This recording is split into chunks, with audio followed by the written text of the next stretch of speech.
আমাদের যেখানে ইনস্ট্রুমেন্টগুলো ছিল without our consent Poushali team সরিয়ে দিয়েছে। তোমরা আজকে আমাদের সঙ্গে অসভ্যতামি করেছো, আর এটা কোনো প্রফেশনালিজম নয়। তোমাদের উচিত ছিল আমাদের কাউকে বলা, মঞ্চটা তোমার যতটা, মঞ্চটা তারও ততটাই। মঞ্চটা কারো বাবার সম্পত্তি নয় যে নিজের মতন করে উইদাউট এনি আদার্স কনসার্ন তোমরা এরকমভাবে ইনস্ট্রুমেন্ট সরিয়ে দিতে পারো। I am very very অনয়েড with Poushali and her group. আমার নাম জোজো মুখার্জি, আমি মেনে নেব না। তুমি যেই হরিদাস পাল হও, তুমি আরেকদিন আমার সঙ্গে এরকম করে দেখো, তারপরে বুঝবে কি হয়। আজকে একটা খুব খারাপ ঘটনা ঘটেছে আমার সঙ্গে, আমি সেটা একটু শেয়ার করতে চাই। কারণ এখন তো আমাদের শেয়ার করার একটাই মাধ্যম, সেটা হলো ফেসবুক। আমাদের ভালো লাগা মন্দ লাগা সব কিছুই আমরা ফেসবুকে শেয়ার করি। আমাদের ইন্ডাস্ট্রিটা খুব ছোট, বাংলা গানের ইন্ডাস্ট্রিটা খুবই ছোট, এবং যারা মঞ্চে রেগুলারলি অনুষ্ঠান করে তারাও জানে যে একটা সময়ে যখন একটা অনুষ্ঠানে 3-4 জন করে আর্টিস্ট থাকতো, সেই সময়টা আর এই সময়টা এক নয়।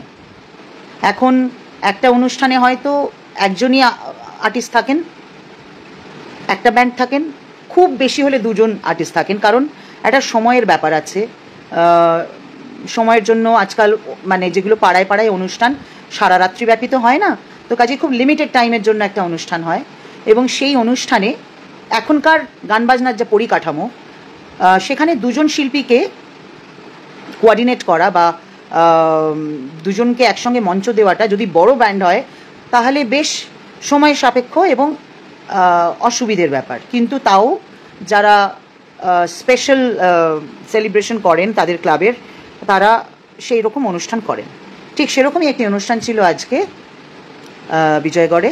কালকে ফকিরা ছিল, আই গেস সতীশগড় ছিল, আজকে আমি ছিলাম, এবং আমার আগে অত্যন্ত জনপ্রিয় এবং প্রতিষ্ঠিত ফোক গায়িকা পৌশালী ছিল।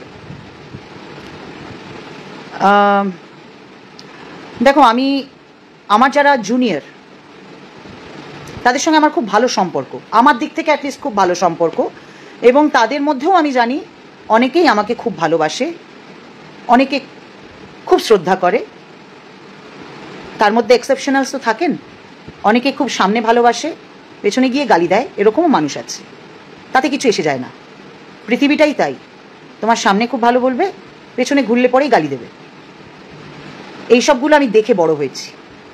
আমি যেই সময় লড়াই করে নিজের জায়গা করার চেষ্টা করছি বাংলার বুকে, সেই সময় এরকম অনেক লড়াই আমাকে করতে হয়েছে, যেখানে অনেক তাবর তাবর সেই সময়ের শিল্পীরা অনেক কুমন্তব্য করেছেন, অনেকে বাজে কথা বলেছেন।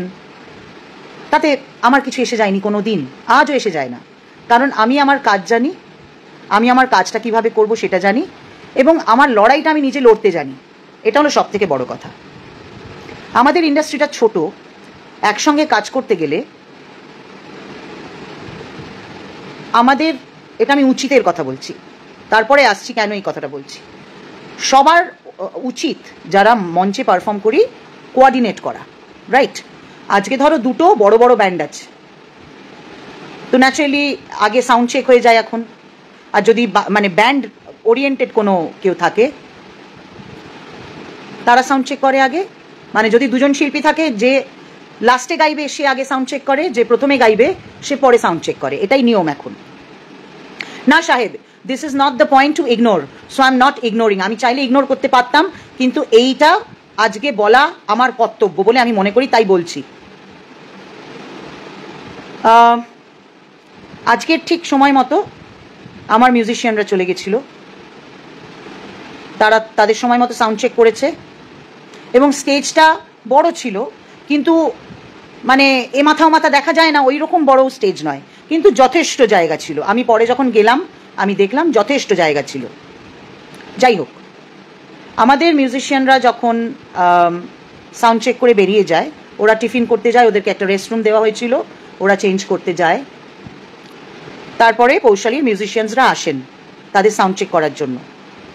তো যেহেতু 2টো ব্যান্ড লাগবে, ওরও যথেষ্ট মিউজিশিয়ানসরা আছেন অনেক কজন, তো সব ইনস্ট্রুমেন্ট একবার সাউন্ড চেক করে গেলে, যেহেতু আমাদের ড্রামস আছে, ওদের ড্রামস নেই, তো সব কিছু তো ওরমভাবে সরানো সম্ভব নয়। যতটুকু সরানো সম্ভব ততটুকু আমরা করেছিলাম, কারণ এটা আমাদের করতে হয়।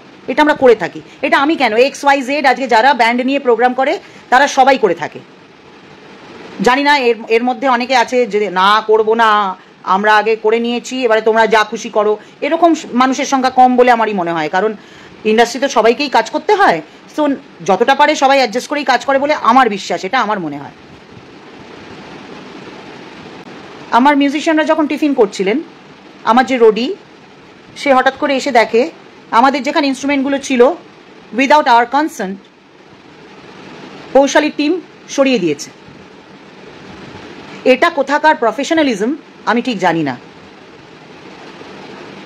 এবং এই যে সরিয়ে দিল, কার সঙ্গে কথা বলে সরালো? কাউকে বলেনি, কাউকে জিজ্ঞেস করেনি, ওরা ইনস্ট্রুমেন্টগুলো সরিয়ে দিয়েছে। তাদের উচিত ছিল আমাদের যে ওখানে ম্যানেজার থাকে বা আমাদের যে রোডি থাকে বা আমাদের টিমের কাউকে ডেকে বলতে যে আমাদের এই জায়গায় হবে না, তোমরা আরও সরিয়ে দাও, আলাদা ব্যাপার। বাট এইটা কোথাকার অসভ্যতামি? আমি অসভ্যতামি ওয়ার্ডটা এই জন্য ইউজ করছি কারণ আজকে যদি আমার টিমের কেউ কারোর সঙ্গে মিসবিহেভ করে তাহলে কিন্তু তার নাম আসবে না, বলবে জোজোর টিমের ছেলেটি মিসবিহেভ করেছে।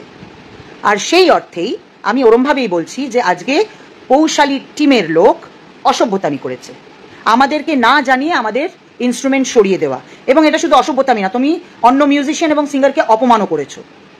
সেটা ওর যে ম্যানেজমেন্টে থাকে, আই থিঙ্ক ওর হাজব্যান্ড, সেও করতে পারে, টিমের অন্য কেউ করতে পারে, যেই করে থাকুক। তাহলে তোমরা দেখতে আমরা করতাম কি করতাম না? উইদাউট আওয়ার কনসার্ন তোমরা আমাদের ইনস্ট্রুমেন্টে হাত দিয়েছো, সেই অধিকার আমরা তোমাদেরকে দিইনি। এবং আমি প্রত্যেকটি মিউজিশিয়ান, প্রত্যেকটি সিঙ্গার, প্রত্যেকটি অর্গানাইজার সবাইকে বলতে চাই, আজকের শোটা আমি করতাম না, কারণ এটা আমার কাছে অপমানজনক লেগেছে। আমি অপমানিত বোধ হয়েছি, আমার টিম মেম্বার্সদের অপমান করা হয়েছে। বিইং আ সিনিয়র আর্টিস্ট আমার এটুকু অধিকার আছে বলার যে এই অসভ্যতা আমি মেনে নেব না। তাই আমি বলেছিলাম আমার ম্যানেজমেন্ট টিমকে যে আজকে আমি শো করব না। আমি শুধুমাত্র শো করতে গেছি তাদের জন্য, যেই মানুষগুলো আজকে রাত্রির 12:30 পৌনে 1 অবধি আমার জন্য বসেছিল আমার অনুষ্ঠান দেখবে বলে, যারা পাগলের মতো চিৎকার করে গাইছে, সেই অডিয়েন্স তো কোনো দোষ করেনি, ক্লাব কর্তৃপক্ষ তো কোনো দোষ করেনি। অসভ্যতামিটা করেছে পৌশালী গ্রুপ। তো তাদের সেই অপমানিত মানে অসভ্যতামির ভার তো আমি আমার অডিয়েন্স বা ক্লাবের মেম্বার্সদের ওপরে দিতে পারি না, রাইট? তাই আমি অনুষ্ঠানটা করতে গেছিলাম। ফার্দার ইন ফিউচার আমি সবাইকে এটা রিকোয়েস্ট করবো, শোনো, ইন্ডাস্ট্রিটা খুব ছোট। আমার নিজের জীবনে অনেক শিল্পীকে আসতে দেখেছি, রাতারাতি তাদেরকে ধুলোয় মিশে যেতে দেখেছি। এত উদ্ধতপানা ভালো নয়, এত উদ্ধতপানা কারোর ভালো নয়। সে যেই করুক, সে যত বড়ই শিল্পী হোক না কেন, একসঙ্গে কাজ করতে গেলে, এক ইন্ডাস্ট্রিতে টিকে থাকতে গেলে মিনিমাম কিছু এথিক্স থাকা উচিত। যদি সেটা না থাকে, নিজেদেরকে প্রফেশনাল আর্টিস্ট বলো না, ইউ আর দেন অত্যন্ত নন প্রফেশনাল আর্টিস্ট, যারা শুধু মুখে বলে আমরা প্রফেশনাল আর্টিস্ট। এবং আজকে এটা আমার সঙ্গে হয়েছে, আজকে এটা XYZ কারোর সঙ্গেই হতে পারে। এটা কেউ কোনোদিন মেনে নেবে না, কারণ একজন শিল্পী যখন গান গাইতে যাচ্ছে, সে নামী হোক, সে অনামী হোক, সে শিল্পী। মঞ্চটা তোমার যতটা, মঞ্চটা তারও ততটাই।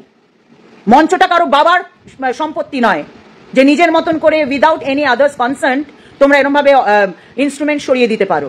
I am very very অনয়েড with Poushali and her group. আমি এটা পুরো মুখে বলতে চাই, আমি পৌশালীকে অত্যন্ত স্নেহ করি, অত্যন্ত ভালোবাসি, আমার কারোর সঙ্গে কোনো রকম বিবাদ নেই, কিন্তু এই বিহেভিয়ারটা আমি আজকে মেনে নিলাম না। আমি জোজো হয়ে বলছি, আমি মেনে নিলাম না। এবং ফার্দার এইটার রেজাল্ট খুব খারাপ হবে যদি এটা অন্য কারোর সঙ্গে হয়। একজন মিউজিশিয়ানকে এরমভাবে আরেকজন মিউজিশিয়ান কোনো সময় কোনো অধিকার নেই তার অপমান করার। আজকে এটা যদি আমি না হয়ে অন্য XYZ যেই হতো, তার সঙ্গে হলেও আমি মেনে নিতাম না। কাজেই অর্গানাইজার্সরা, ক্লাব মেম্বার্সরা যারা অনুষ্ঠান করবেন, দুজন শিল্পীকে যখনই রাখবেন তখন এই জিনিসগুলো একটু মাথায় রাখবেন। এবং যারা আজকাল ইভেন্ট গ্রুপ হয়েছে, যারা ইভেন্ট ম্যানেজ করছেন, তারাও যখন এই ধরনের অনুষ্ঠান করবেন, তারা প্লিজ এগুলো মাথায় রাখবেন। এইরকমভাবে অসভ্যতামি চলতে পারে না, সে যেই হোক না কেন। আমি মেনে নেব না। আমার নাম জোজো মুখার্জি, আমি মেনে নেব না। তুমি যেই হরিদাস পাল হও, তুমি আরেকদিন আমার সঙ্গে এরকম করে দেখো, তারপরে বুঝবে কি হয়। I am very very upset. I am very very disheartened, I am very very, কি বলবো, আমার কাছে ভাষা নেই। আমি এটা জাস্ট ভাবতে পারি না এরকম অসভ্যতা আমি কেউ করতে পারে। ক্যা উখাড় লিয়া ইয়ার, ছি ছি ছি ছি ছি ছি। তোমরা নিজেদেরকে প্রফেশনাল আর্টিস্ট বলো, মিউজিশিয়ান বলো, এইটুকু এথিক্স নেই, এইটুকু তোমাদের বোধ নেই। ছি, লজ্জা করে আমার তোমাদেরকে শিল্পী বলতে। তোমরা যারা এরকম বিহেভিয়ার করো অন্যান্য শিল্পীদের সঙ্গে, আমার কথা ছেড়ে দাও, আমি তোমাদের থেকে অনেক দূরে আছি। তোমরা জন্মাওনি তখন থেকে আমি গান বাজনা করছি, এইটুকু এথিক্স নেই। Shame on you guys, just shame on you. এই জন্য আমাদের ইন্ডাস্ট্রিটার এই অবস্থা, কারোর মধ্যে কোনো ইউনিটি নেই। Good night. I am very sorry to be this rude, but এটার দরকার ছিল। I am very sorry Poushali, but এইটা তুমি আমাদের সঙ্গে ঠিক করোনি। আমাদের সঙ্গে কেন, ভবিষ্যতে যদি তুমি অন্য কোনো আর্টিস্টের সঙ্গেও করো, এটা তুমি ঠিক করছো না।